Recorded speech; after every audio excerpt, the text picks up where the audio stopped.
UTL solar, solar लावणार आणि सबसिडीही मिळवून देणार।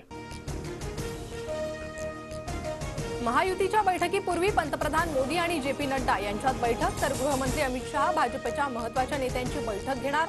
महाराष्ट्रातील भाजप नेते उपस्थित राहणार।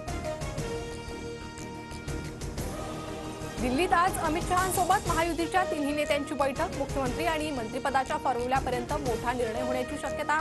फडणवीस पुन्हा मुख्यमंत्री होण्याच्या मार्गावर। दिल्लीत अजित पवारांच्या राष्ट्रवादीची प्रफुल्ल पटेलांच्या घरी खलबतं। अजित पवार, प्रफुल्ल पटेल, सुनील तटकरेंमध्ये चर्चा। फडणवीस मुख्यमंत्री झाले तरी स्वागतच असेल, मात्र भाजपनं फक्त पक्षाचा नाही तर राज्याचा विकास करावा, राऊतांचा खोचक सल्ला। तर बहुमत असतानाही मुख्यमंत्रीपद लटकून ठेवल्याचीही टीका। भाजपच्या मुख्यमंत्रीपदाला एकनाथ शिंदेंचा पाठिंबा, देवेंद्र फडणवीसांचा मार्ग मोकळा। मोदी शहा घेतील तो निर्णय मान्य असेल, शिंदेंकडून भूमिका स्पष्ट। देवेंद्र फडणवीसांच्या दिल्ली दौऱ्याआधी सागर बंगल्यावर नेत्यांची वर्दळ। धनंजय मुंडे, भरत गोगावलेंसह जयकुमार रावल आणि सुधीर मुनगंटीवारांनीही घेतली फडणवीसांची भेट।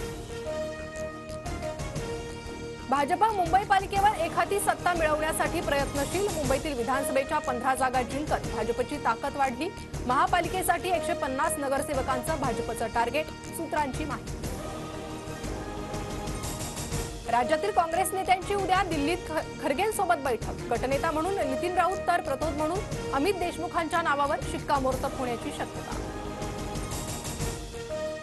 आम्ही महाविकास आघाडीपासून अजिबात वेगळे होणार नाही। कार्यकर्त्यांच्या व्यक्तिगत भावना, मात्र राजकारणात नित्या घाईनं निर्णय घ्यायचे नसतात, राऊतांकडून स्पष्ट।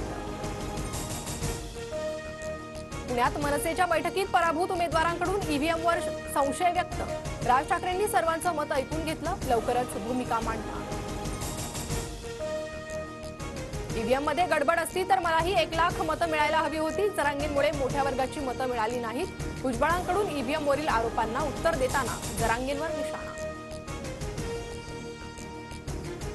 माझ्या पराभवाचं श्रेय राणा दाम्पत्यानं घेऊ नये। मला पराभूत करण्याची राणा दाम्पत्याची अवकात नाही, बच्चू कडूंचा हल्लाबोल।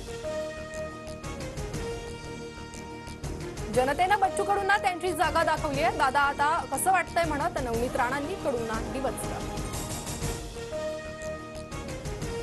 शहाजी बापू पाटलांचा राजकीय संन्यास घेण्याचा इशारा। निवडणुकीत पडलो तरी वर्षभरात सांगोल्याच्या 14 गावात शेतात पाणी नाही आलं तर राजकीय संन्यास घेईल। पराभवानंतर शहाजी बापू पाटील थेटच बोलले।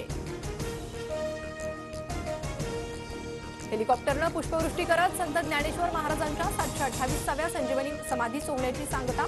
इंद्रायणी घाटावर वारकऱ्यांची मांदियाळी। कोणताही अनुचित प्रकार घडू नये यासाठी NDRFची टीम तैनात।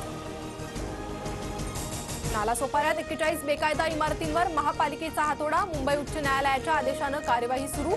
परिसरात पोलीस बंदोबस्त वाढवला। अंकलीत कृष्णा नदी पुलावरून भरधाव कार कोसळली। अपघातात 3घांचा मृत्यू तर 2 जण गंभीर जखमी। कोल्हापूर सांगली मार्गावरील घटना। अखेर बेस्ट कर्मचाऱ्यांना दिवाळीचा रखडलेला बोनस मिळाला। आचारसंहिता संपल्यानंतर बेस्ट कर्मचाऱ्यांच्या खात्यात 29,000 रुपयांचा बोनस जमा। पंतप्रधान मोदींना जीवे मारण्याची धमकी। मुंबई पोलिसांच्या नियंत्रण कक्षात फोन। शीतल चव्हाण नावाची महिला पोलिसांच्या ताब्यात। मोदींना मारण्याचा प्लॅन झाल्याचा महिलेचा दावा।